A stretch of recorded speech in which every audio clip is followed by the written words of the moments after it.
Shabbat Shalom a todos, que o Eterno possa abençoar a vida de todos os nossos irmãos e irmãs que estão ouvindo mais uma vez este shiur, esse estudo do Taná, né? Hoje nós estamos aqui completando quase um ano de estudos das Escrituras. Nós já fizemos a Brit Hadashah, o estudo da Brit Hadashah, o Novo Testamento. Nós abordamos alguns livros. Um dos livros que abordamos, os primeiros são Matityahu e Yohanan. Tá? Por que nós não abordamos o estudo do livro de Lucas e Marcos? Bem, nós explicamos aqui que é praticamente a mesma história, só que são autores diferentes, tá? Eles compartilharam a mesma história, vivenciaram a mesma história, mas relataram de maneira a qual eles mesmos estavam vendo, entendiam. E é por isso que tem muitos antimissionários ou anti-Yeshua que dizem que alguns discípulos de Yeshua, os escritores como Marcos, Lucas e Yohanan e Mateus, eles estavam se contradizendo um contra o outro, e isso é um fato errado, tá? Isso é uma situação errada, a qual muitos que são anti-Yeshua têm colocado aí, e nós sabemos que não, e é por isso que nós publicamos ali o livro de Matityahu, que é Mateus, e depois de Yohanan fomos para o livro de Atos dos Emissários, depois o livro de Hebreus, depois o livro de Romanos, o livro de Gálatas, Tessalonicenses. Todos os livros nós abordamos aqui nos shiur passados, nos anos passados. Então você pode rolar aí a página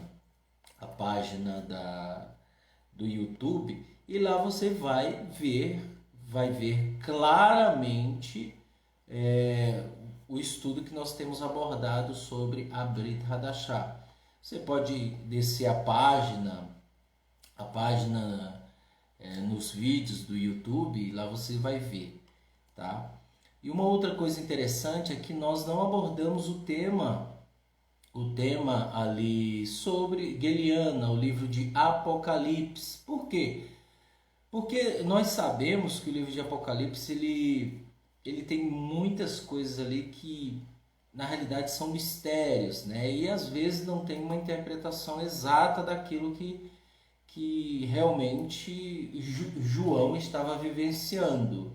E é por isso que nós não abordamos o Sefer Livro de Geliana, tá? E é por isso. Mas os outros livros nós abordamos todos aqui. E hoje nós estamos aqui abordando o estudo do livro Sefer Juízes, né? Shoftim, né? E a pessoa também não pode reclamar agora que ela não consegue ler as escrituras. Todos os Shabat nós estamos disponibilizando aqui o estudo de cada livro, tá? De cada capítulo. Nós lemos aqui cada Shabat 3 capítulos, até acabarmos o livro completo. E no decorrer da leitura, nós vamos explicando, nós vamos detalhando assuntos que realmente nos traz interesse naquilo que as escrituras querem transparecer, sem arrodeio, sem heresia, o ensino sadio, o ensino aonde traz edificação, aonde traz transformação. Essa é a nossa meta, esse é o nosso critério aqui na comunidade do judaísmo nazareno de São Paulo. Bem, como de costume, nós vamos ler o capítulo 13, o capítulo 14 e o capítulo 15, tá? Nós sabemos que o livro de Juízes foi uma época onde o povo de Israel fez muitas coisas erradas, fizeram o que era mal aos olhos diante do Eterno. E primeiro nós tivemos ali a época de Moshe, aonde foi ortogada a Torá, aonde a Torá foi dada para o povo de Israel. E nós tivemos ali a época de Yehoshua, que é Josué, aonde Yehoshua junto com as tribos de Israel entraram e ocuparam a terra prometida. Porém, há um detalhe aí. Nós não ocupamos a terra prometida na sua totalidade. Isso mostrando claramente que iremos ocupar a terra prometida na sua totalidade no reinado milenar, no reinado de Yeshua. Por quê? Porque Israel sempre fez o que era errado, sempre fez o que era mal diante dos olhos do Eterno. E isso desagradou muito o Eterno, a ponto de espalhar o povo de Israel entre as nações. Esse é o verdadeiro motivo do Eterno ter espalhado o povo de Israel. Por quê? Porque eles querem se matar, eles querem competir. Tanto é que há fatos aqui que nós estamos lendo que o povo de Israel guerreava um contra o outro. E infelizmente o Eterno teve que espalhar o povo de Israel entre as nações. Esse foi o único objetivo. E também para resgatar os escolhidos, tá? Então, hoje nós vamos ler o capítulo 13, o capítulo 14 e o capítulo 15. Logo, após os próximos Shabat, nós vamos estar finalizando o livro de Juízes, Shoftim, e vamos dar continuidade ao livro de Shemuel Aleph, 1 Samuel Aleph. Depois virá o segundo livro de Samuel e assim sucessivamente. Vamos ler, em nome de Yeshua o Mashiach. O povo de Israel voltou a fazer o que era mal aos olhos de Adonai. E o Adonai os entregou aos Pelistim por 40 anos. Veja só, aqui são outras gerações do nosso povo, do povo de Israel. Mas veja, eu costumo dizer que 90% da vida do povo de Israel durante aqui na terra, esses 90% foram fazendo o que era mal diante dos olhos do Eterno. Os 10% foram momentos em que o povo de Israel obedeceu ao Eterno na sua divindade, na sua obediência plena, tá? E continuando, havia um homem de Soar, da família de Dan, cujo nome era Manoar. Sua esposa era estéria, não tinha filhos. O anjo de Adonai apareceu à mulher e lhe disse: ouça, você é estéril, não teve filho, mas conceberá e terá um filho. Entretanto, tenha cuidado de não beber vinho e nenhuma bebida embriagante, e não coma nada que seja impuro, porque certamente você conceberá e terá um filho. Não passará navalha na cabeça de seu filho, porque a criança será um nazir para o Eterno, desde o ventre. Além disso, ele começará a resgatar Israel do poder dos Pelistim. Veja, o povo de Israel estava sob o governo dos filisteus, que é os Pelistim, durante 40 anos. Então o Eterno levantou um. Porém, ela era estéria, da tribo de Dan, ela era estéria, e o Eterno disse: olha, você terá um filho, ele será um nazir, ele não tomará bebida, vinho, ele não comerá uvas, ele não cortará o cabelo, ele será um nazir para Deus desde o ventre. Além disso, ele começará a resgatar Israel do poder dos Pelistim. A mulher contou tudo ao seu marido. Ela disse: um homem de Deus veio a mim, seu rosto era amedrontador, como de um anjo de Deus. Eu não perguntei a ele de onde vinha, nem ele me disse o seu nome. Ele me falou: ouça, você conceberá e terá um filho. Portanto, não beba vinho e nenhuma bebida inebriante, e não coma nada que seja impuro, porque a criança será o nazir de Deus desde o ventre até o dia em que ela morrer. Olha só. Então, Manoá orou a Adonai: por favor, Adonai, que o homem de Deus que tu enviaste venha outra vez a nós e nos ensine o que devemos fazer pela criança que nascerá. Deus atendeu o pedido de Manoá e o anjo de Deus veio novamente à mulher. Bem, só lembrando aqui que nós estamos lendo Juízes Softim, capítulo 13, Bíblia Judaica de David Stern, ok? Este vídeo também será colocado, publicado no YouTube, tá ok? Você que não está acompanhando a live aqui ao vivo, você também pode, mais tarde eu vou publicar, na parte da tarde, no YouTube. Deus atendeu o pedido de Manoá e o anjo de Deus veio novamente à mulher, enquanto ela estava sentada no campo, mas seu marido, Manoá, não estava com ela. A mulher correu apressadamente para contar ao seu marido: eis aqui o homem que veio a mim no outro dia voltou.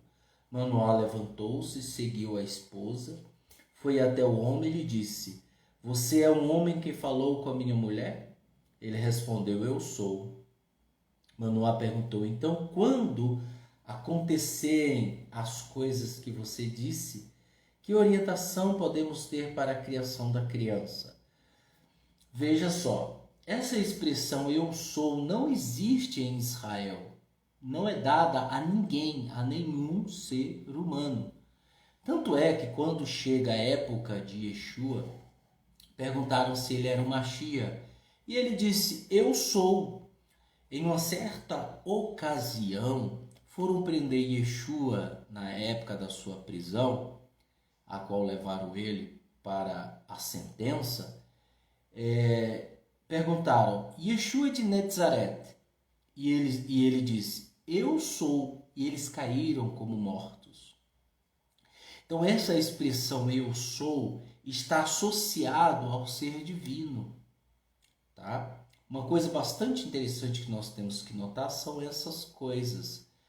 Veja, quando o Eterno se revela para o povo de Israel lá no Monte Sinai, ele chega a dizer: eu sou. Então essa expressão, aqui nós temos um anjo que fala também eu sou. É daqui que nós tiramos a conclusão de que Paulo ele fala sobre as multifacetas de Hashem. E é por isso que nós falamos que o Machia ben Davi, o Machia ben Yosef, ele é o Eterno. Nós não tiramos nenhuma conclusão precipitada.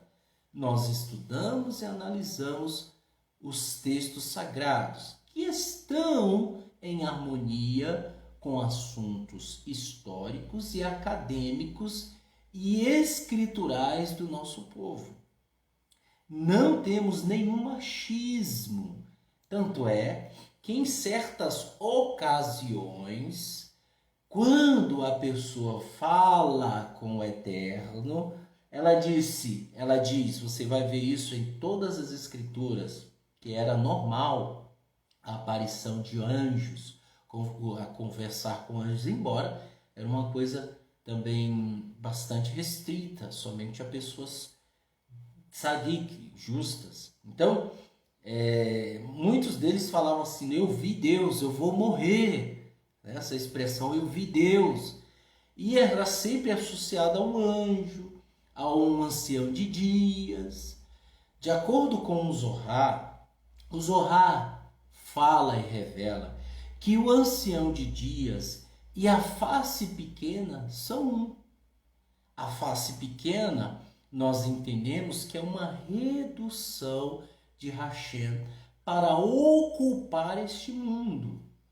Este mundo, infelizmente, as pessoas não estudam, não entendem, descompreendem, não conhecem as Escrituras, porque esse mundo, gente, ele é caído, ele está em trevas, tá? Eu estou só abordando esse assunto para mostrar aqui um ponto interessante. Se eu fosse você, até grifava aí, eu sou. Essa expressão eu sou está ligada ao eterno, tá? Você não vai ver em nenhum momento nenhum fariseu, nenhum saduceu, nenhum levita, nenhum sacerdote, ninguém dizendo eu sou, lá na Brit Hadashah. Você vai ver o Mashiach dizendo eu sou. E é por isso que muitos dizem, os fariseus da época falavam, ele está blasfemando. E a blasfêmia, a sentença era morte. Ok? E eles estavam certos nisso. Porém, eles não entendiam o contexto. Então, só para entender aí essa parte de e eu sou. Manuel perguntou, né? O que nós devemos fazer com a criação da criança? O que devemos fazer por ela? O anjo de Adonai disse a Manoar, sua mulher deve tomar cuidado de cumprir tudo o que lhe disse. Ok? Ela não deverá comer nada que venha da videira, isso enquanto ela estiver grávida. Não deverá beber vinho e nem bebida embriagante, e não deverá comer nada que seja impuro. Ela deverá fazer tudo o que eu ordenei. Manoar disse ao anjo de Adonai, por favor, fique conosco um pouco mais, para que possamos cozinhar um cabrito novo para você. O anjo de Adonai respondeu a Manoar, mesmo que eu fique, não comerei sua comida. E se você preparar uma oferta queimada, deve oferecê-la a Adonai. Porque Manoar não sabia que ele era um anjo de Adonai. Manoar disse ao anjo de Adonai, diga-nos o seu nome para que, quando suas palavras se cumprirem, nós possamos prestar honra a você. O anjo de Adonai replicou, por que você está perguntando o meu nome? Ele é maravilhoso. Maravilhoso e conselheiro é um dos nomes do Eterno, tá? Gente, isso é muito importante. Nós não somos unicistas. Nós cremos nas multifacetas de Adonai. É diferente da crença do cristianismo, ok? Nós estamos testemunhando. Ele é maravilhoso, disse o anjo. Embora o anjo representasse a sua identidade como Malar, um anjo, ele era a própria essência de Adonai. Ele era uma das kenumet, das essências, das manifestações de Adonai. Manoar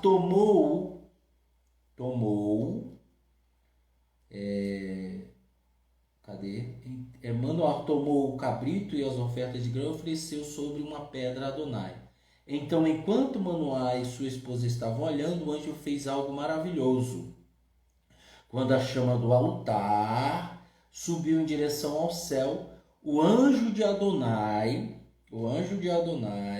porém não apareceu novamente a Manoar ou a sua esposa. Então Manoar concluiu que ele era um anjo de Adonai. Manoar disse à esposa, certamente nós morreremos. Não é porque viu um anjo, pessoal. É isso que eu quero dizer. Era normal ver anjos. Lembram de Miriam quando foi no túmulo, viram 2 anjos? Lembram de Pedro quando estava preso e o anjo foi lá e livrou ele das cadeias? Então era normal, porém a expressão desse anjo era divina. Se Adonai nos quiser matar, ele não teria aceitado a oferta queimada. Aí ele falou assim, certamente nós morreremos. Aí, porque nós vimos a Deus. Tá vendo a expressão? Isso é escritural, eu não estou inventando, pessoal. Está aqui nas escrituras, está em todas as traduções. Bíblia de Jerusalém, Bíblia João Ferreira de Almeida atualizada, corrigida, Bíblia dos dias de hoje, tá lá, gente. A expressão está correta, certamente nós morreremos, porque nós vimos a Deus. Todavia sua esposa lhe disse, se Adonai nos quisesse matar, ele não teria aceitado a oferta queimada e a oferta de grãos que lhes oferecemos. Nós não teríamos mostrado todas essas coisas, nem nos teria dito tudo o que agora nos revelou. Há um Midrash que conta o seguinte, Irashi ele diz o seguinte, que quando o Eterno disse, eu sou para o povo de Israel, todo o povo de Israel caiu como morto, só de ouvir essa expressão. E é por isso que toda vez que você via ao Eterno, havia essa expressão, ou ouvia, havia essa expressão de vamos morrer, vamos morrer. Irashi fala que o povo caiu como morto. 2 bilhões de pessoas, quando ele diz, eu sou, Shema Israel, Adonai Eloheinu, Adonai Echad. Quando ele disse isso, eles falaram, Moisés, que tu fale conosco e não Adonai. Por quê? Porque Moisés era homem, então ele podia falar intermediário aí do Eterno. Porque se Adonai falasse, eles temiam morrer outra vez e não mais voltar. Essa é a expressão que está lá na Torá, tá, gente? Não estou inventando. Está essa situação que eles dizem, Moisés, fala conosco, senão morreremos. Irashi coloca no comentário, fala que o povo de Israel caiu como morto. Em certa ocasião, quando vão prender Yeshua, ele diz, os soldados perguntam, quem é Yeshua de Nazaré? Ele diz, eu sou, e todos caem como mortos. Isso está lá em João, tá? No finalzinho dos capítulos lá, eu só não lembro o capítulo exato. Mas pode ler que você vai ver lá, ok? A mulher deu à luz um filho e o chamou de Shimshon, que é Sansão. Esse vai ser o libertador, Sansão. A criança cresceu e Adonai o abençoou. O espírito de Adonai começou a se mover sobre ele quando ele estava no campo de Dan, entre Tsoar e Eschatal. Shimshon desceu a Timá, e em Timá ele viu uma mulher que era dos Pelistins. Olha só. Uma outra coisa que o Midrash também comenta, que eu não deixaria de comentar, que eu vou comentar para vocês, Rashi ele fala que Shimshon, ele estava, quando era criança, ele via as uvas de Israel, lembra daqueles cachos enormes que Israel pegou, né? Então, Israel sempre foi um bom produtor de uvas. E aí, ele viu aquelas uvas lindas, bonitas e maravilhosas, e ele desejou-as comê-las. E ele sempre havia uma desculpa esfarrapada de querer se aproximar,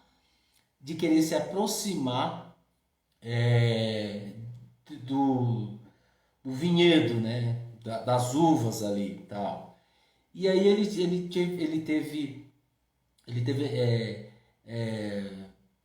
infelizmente essa curiosidade, e a mãe de Shimshon, que é Sansão, viu imediatamente e gritou com ele, Shimshon, parece brincadeira esse nome, né? Mas é o nome dele em hebraico, Shimshon, que mais tarde João Ferreira de Almeida colocou como Sansão.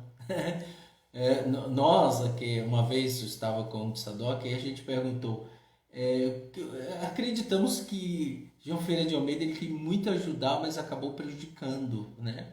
Mas ajudou muitas pessoas, principalmente que no nosso português, chamar um nome hebraico, chamar que aportuguesado seria muito mais prático. Infelizmente, nós não estamos também, pessoal, conseguindo fazer a live lá na página Beit Net Zerifrai. Eu não sei se o Facebook está censurando-nos, né? Não sei, está censurando a nossa publicação. Não consigo colocar essa foto que você está vendo aí no vídeo. Ele não dá essa possibilidade. Antes estava dando. E aí, infelizmente, está aí. Por isso que eu estou resolvendo fazer aqui no meu perfil. Tá? E no perfil tá dando, lá no outro perfil de figura pública, como Ratika Vaben Avraham, também tá dando. Mas na Beit.net Zefra eu não consigo. Já mandei uma notificação para o YouTube ou para o Facebook, e o Facebook até agora não respondeu. Mas vamos continuar, tá bom? Que o Eterno abençoe o Márcio Barbosa, o Nildo Araújo, que estão aí conosco, e a todos que estão adentrando a live. Que o Eterno possa abençoá-los em nome de Yeshua. Bem, continuando. Diz o seguinte. Agora, ele foi lá e viu uma mulher dos filisteus. Agora consigam essa mulher para mim, para que seja minha esposa. Seu pai e sua mãe replicaram: não há aqui nenhuma mulher das filhas de seus parentes, ou no meio de todo o seu povo. Deve você ir aos incircuncisos filisteus para encontrar uma esposa? Ou seja, os filisteus, os filisteus, eles eram incircuncisos. E ele foi atrás de uma esposa lá no meio dele. Bem, essa prática já está errada, ok? Mas como eu sempre digo, o Eterno ele não se intromete. O Eterno, pessoal, não se intromete na sua inclinação. Se você tem uma inclinação para o mal, o Eterno jamais vai dizer assim: oh, não faça isso, pelo amor de mim mesmo. Não. O Eterno permite que você passe por aquilo, para depois você aprender. Ok? E aí ele falou, né? Não há aqui nenhuma mulher das filhas do seu parente, o povo falou. Deve você ir aos incircuncisos filisteus e tal.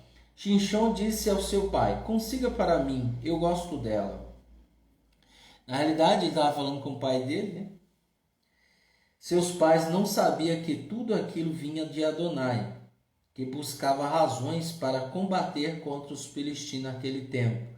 Os filisteus estavam governando Israel. Uma outra coisa que nós temos que entender, pessoal, desculpa, que é uma coisa interessante, é que o mal ele serve ao Eterno. Ok? Então veja, um homem de Israel, um homem nazir que não passava, esse voto está lá na Torá, o voto de nazir, ele não deve comer suco de uva, bebida alcoólica, vinho, não deve comer uvas, não deve tocar nada impuro, ok? Ele não pode. E aqui, essa razão já era contrária, por isso que o pai dele falou: olha, você quer encontrar uma mulher no meio dos filisteus, que nunca passou pela circuncisão, no meio do teu povo aqui não tem? Mas as escrituras aqui falam claramente que tudo isso era da vontade de Adonai. Shinshon desceu com seu pai e sua mãe a Tiná. Quando eles se aproximaram das vinhas de Tiná, um leão forte rugiu para ele. Ele se aproximou das vinhas de Tiná. Um leão forte rugiu para ele. O Espírito de Adonai veio poderosamente sobre Shinshon, e de mãos vazias ele rasgou o leão em pedaços tão facilmente como se o animal fosse um cabrito novo. Olha só. Ele, porém, não contou para o seu pai ou para sua mãe o que tinha feito. Então desceu, falou com a mulher e viu que ainda gostava dela. Bem, olha como o Eterno é sutil. Enquanto ele se aproximava do vinhedo, veio um leão. Olha só, pessoal, capta a mensagem. Enquanto ele se aproximava do vinhedo, veio um leão. Por quê? Porque, lembra da história do Midrash, que ele queria, curioso, chegar próximo do vinhedo lá? E a mãe dele gritou: Shinshon, sai daí, você não pode chegar nem perto. E aí Veio, ele estava perto de um vinhedo também, de vinhas, e aí chegou lá, um leão veio. Olha o sinal de Adonai. Quando você está perto de uma mulher, de outro povo, não veio ninguém. Não veio leão, não veio ninguém. Então era da vontade do Eterno que ele se aproximasse dessa mulher. Ok? Mas não era da vontade de Adonai de se aproximar do vinhedo. É isso que eu quero que vocês venham captar essa mensagem. Ele, porém, não contou ao seu pai. Algum tempo depois, quando retornou para casar-se com ela, ele se virou para ver a carcaça do leão e notou que agora havia um enxame de abelhas e também mel no corpo do leão. Olha só, pessoal. Ele não podia tocar em nada impuro. É isso que eu quero que vocês venham captar. Ele não podia tocar em nada impuro. E o que é impuro para a Torá? A Torá fala que é impureza a carcaça de animal, um animal peçonhento, qualquer coisa, insetos, animal morto, você não pode tocar. Ok? E aí ele encontrou a carcaça do leão que ele matou, com abelhas ali perto das costelas. Tinha uma colmeia ali. Ele raspou o mel com as mãos e seguiu adiante, comendo enquanto caminhava. Ok? Veja, ele não tocou na carcaça, mas ele estava com fome. Ele queria comer aquele mel. Então ele raspou e comeu e continuou. Vejam só, uma coisa que nós temos que fazer aqui, uma interpretação exata. O Eterno poderia enviar outro leão e dizer: você não pode tocar nessa carcaça, você não pode nem se aproximar. Mas como ele estava com fome, o Eterno permitiu. Porém, ele não tocou na carcaça. Veja que ao aproximar-se do vinhedo com a mãe e o pai, um leão apareceu, só de aproximar. E aqui ele toca no favo de mel e não acontece nada com ele. Uma outra coisa que eu gosto de falar é que o Eterno quebra paradigmas. O Eterno quebra paradigmas. O Eterno, ele permite certas situações para um determinado propósito. Ok? Que isso? Lembram-se de Davi quando ele pegou o pão da proposição? Só quem comia o pão da proposição era o sumo sacerdote. Era o sumo sacerdote. E ele foi lá e comeu do pão da proposição. Não podia. Não podia. Olha um paradigma quebrado. Olha só. Para um determinado propósito. É isso que eu quero que vocês entendam. Quando chegou junto aos seus pais, lhes deu um pouco de mel e eles também comeram. Entretanto, ele não lhes contou que tinha raspado o mel do corpo do leão. Ele não lhe contou, porque senão o pai deles ia falar alguma coisa, né? Ele não podia tocar nada impuro. Seu pai desceu até a casa da mulher e ali Xinxon deu um banquete, o que era costume dos jovens. Ele era um jovem. Quando os filisteus viram, trouxeram 30 companheiros para estar com ele. Xinxon lhe disse: deixa-me propor a vocês um enigma.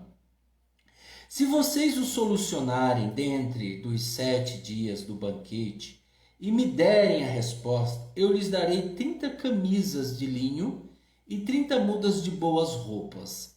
Se, no entanto, vocês não solucionarem, vocês me darão 30 camisas de linho e 30 mudas de boas roupas. Eles responderam: diga-me um enigma. nós queremos ouvi-lo. Então Xinchon lhes disse, olha só, Sansão, veja que para se aproximar dos filisteus, o Eterno tinha que colocar o desejo no coração dele se apaixonar por uma mulher. Este era o propósito. E aí, num determinado dia, um banquete, né? Os filisteus, os filisteus foram lá para festejar com ele. Havia uma harmonia até o momento. E aí Xinchon, aproveitando a ocasião, lhe propôs um enigma, uma charada, digamos assim. E ele disse, do que come saiu comida, do que é forte saiu doçura. 3 dias se passaram e eles não conseguiram decifrar o enigma. Esse era o enigma.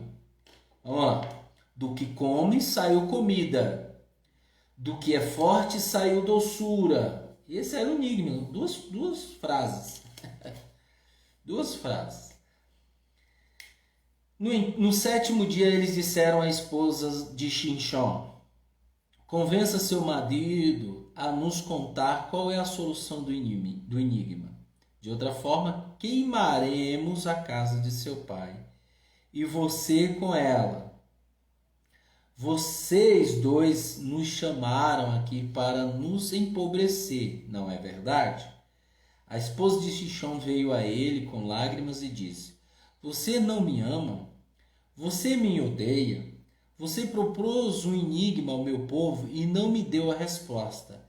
Xinchon replicou à esposa, veja, nem mesmo meu pai ou minha mãe eu dei a resposta. Eu contaria a você? Ela, porém, permaneceu chorando por todos os 7 dias do banquete. Então, no 7º dia, quando ela continuava a pressioná-lo, ele lhe contou a solução. E ela a passou para o seu povo. Então, antes do pôr do sol, 7º dia, os homens da cidade disseram a Xinchon. Uma outra coisa aqui bastante interessante é nós notarmos que o dia começa após o pôr do sol e o dia termina após o pôr do sol. Ok? Porém, nós temos o nosso calendário adulterado. Olha que coisa triste. Nós começamos o primeiro dia à meia-noite e terminamos o dia à meia-noite. Isso está errado, tá? O nosso povo termina o dia após o pôr do sol e começa o dia após o pôr do sol. O que é mais doce que o mel? O que é mais forte que o leão? Xinchon respondeu, se vocês não tivessem arado com minha novilha, não teria solucionado o meu enigma. Então o espírito de Adonai veio poderosamente sobre ele. Ele desceu a Asquelon, matou 30 de seus homens, tomou suas boas roupas e deu-as aos homens que tinham decifrado o enigma. Como ele estava fervendo de ira, foi direto para a casa de seu pai, e sua esposa foi dada ao seu acompanhante que tinha sido seu melhor amigo na festa. Olha só. No entanto, depois de algum tempo, durante capítulo 15, a estação da colheita do trigo, Xinchon foi ver a sua esposa. Ele trouxe para ela um cabrito jovem e disse ao pai dela, eu quero estar com minha esposa no quarto dela. O pai, porém, não o permitiu. Ele disse a Xinchon, na verdade, eu pensei que você a odiava completamente. Então o dei aos seus acompanhantes. Contudo, a irmã mais nova dela não é ainda mais bonita? Por que você não a toma no lugar da irmã? Xinchon lhe disse, dessa vez eu estou inocente para com os filisteus. Eu lhes farei algo terrível. Assim Xinchon foi e apanhou 300 raposas, tomou tochas, amarrou as raposas pela cauda em pares e colocou uma tocha no laço em cada par de caudas. Acendeu o fogo nas tochas e soltou as raposas nos campos do trigo dos filisteus. Desse modo, ele queimou a plantação de trigo juntamente com o grão que esperava para ser colhido, bem como os pomares de oliveira. Os filisteus perguntaram: "Que fez isso?" Eles responderam: "Xinchom, o genro do homem de Timá, porque ele tomou a esposa de Xinchom e a deu aos acompanhantes." Então os filisteus vieram e queimaram tanto a mulher quanto o pai dela, fazendo morrer. Xinchom lhes disse: "Certamente eu vingarei de vocês por fazerem uma coisa dessas. Eu não sossegarei enquanto não tiver feito isso." Enfurecido, ele começou a matá-los indiscriminadamente. Foi um massacre.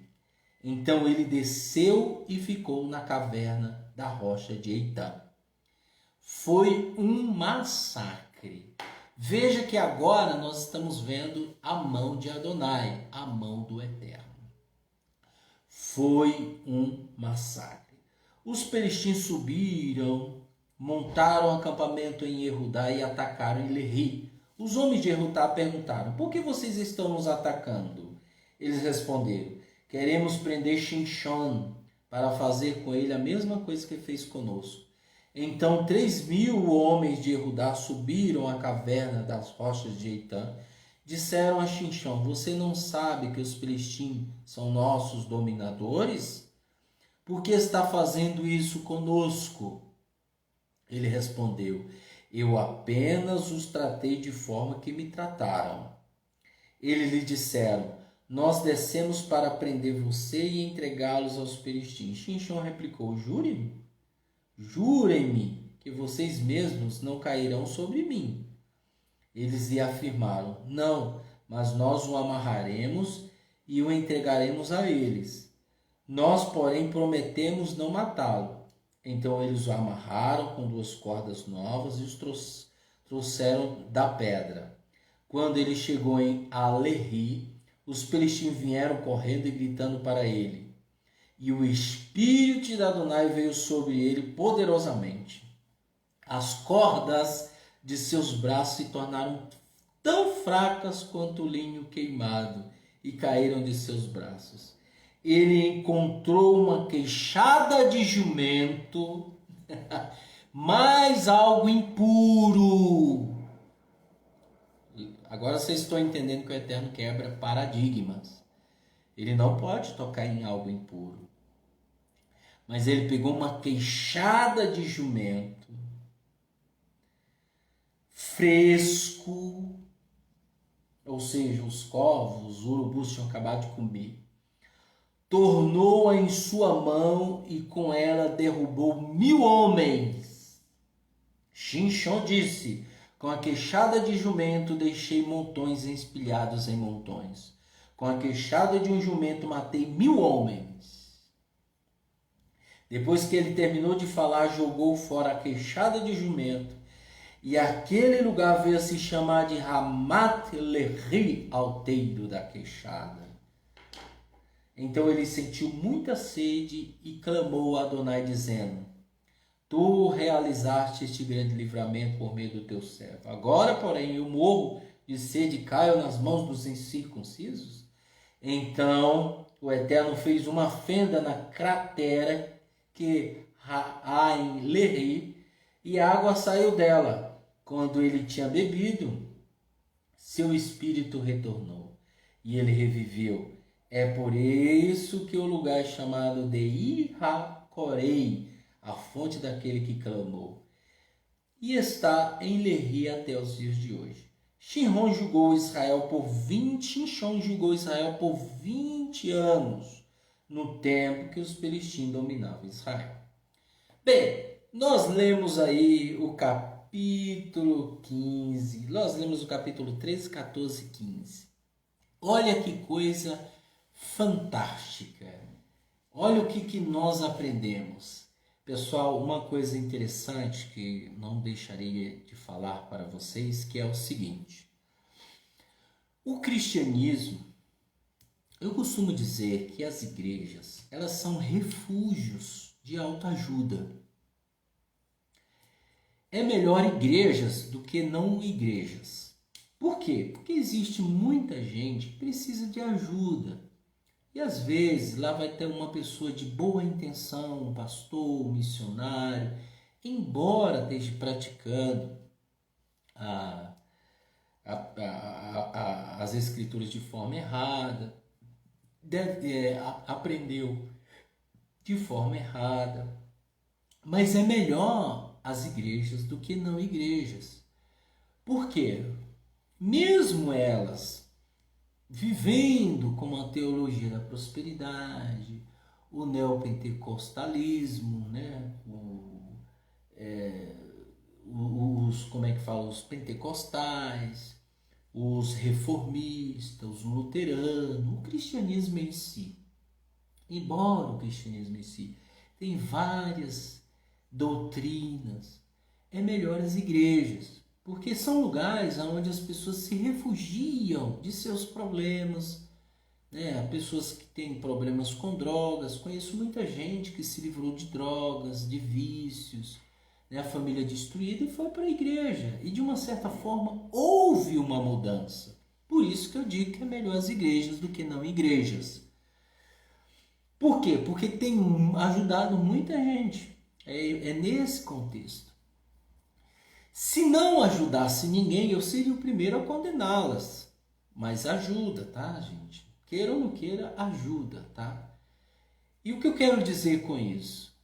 Que as escrituras, elas ensinam um outro tipo de explicação que realmente transmite o que realmente o nosso povo precisa aprender.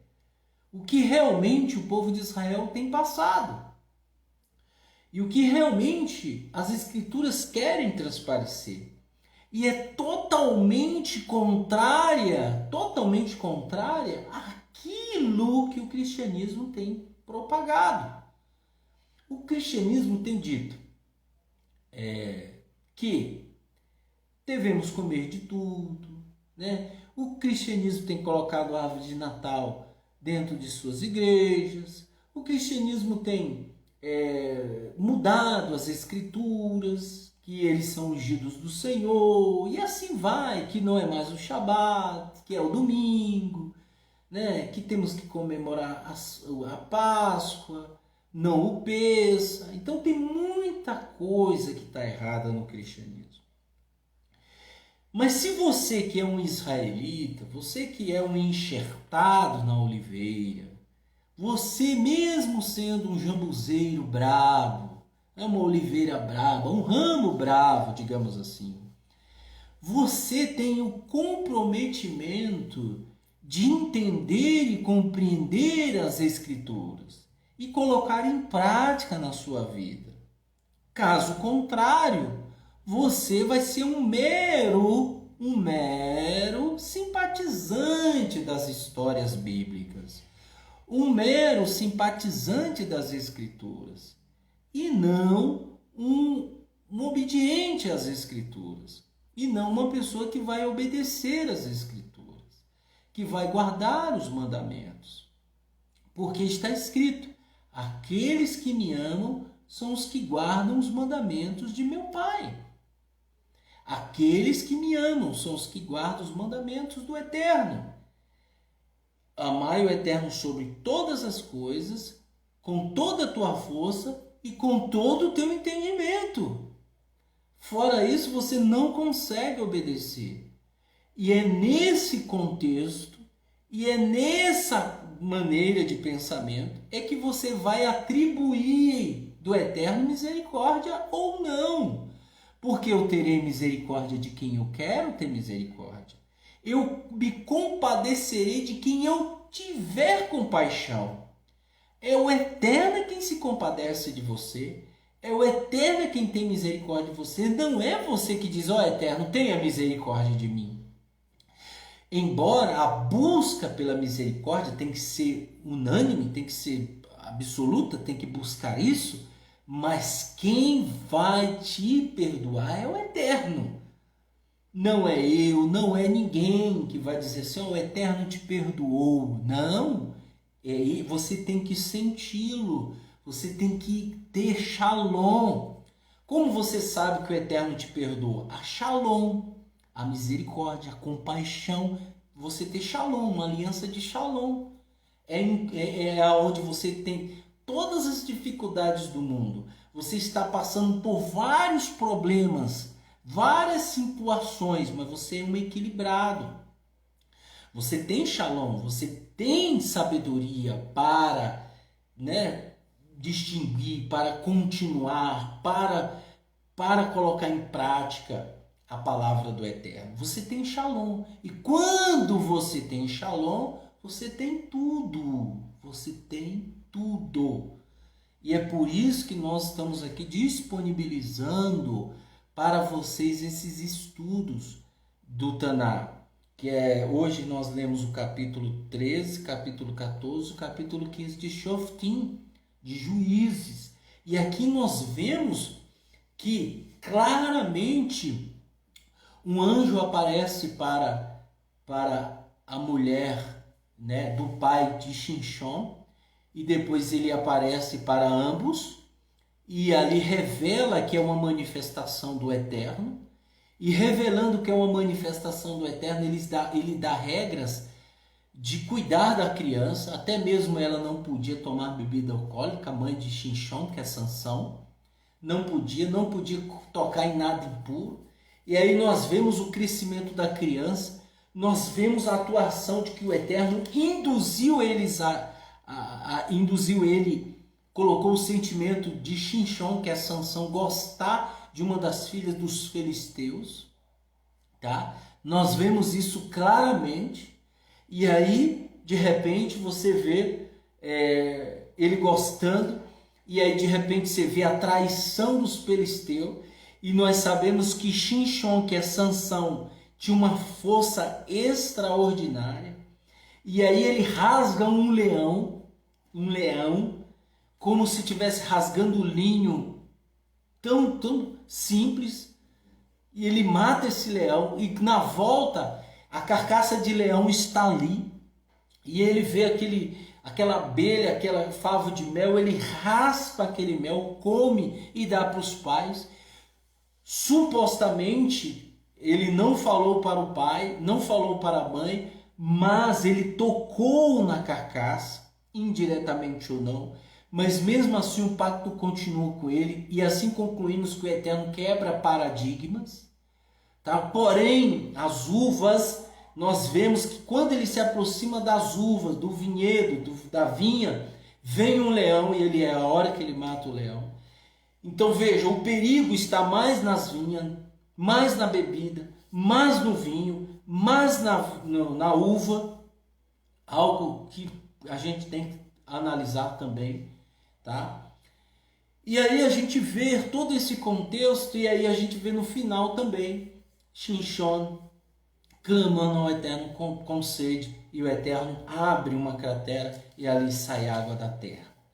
Veja como o Eterno é maravilhoso, mas infelizmente muita gente está presa no achismo, está presa no orgulho, na prepotência, na vaidade, na ingratidão, na promiscuidade, né?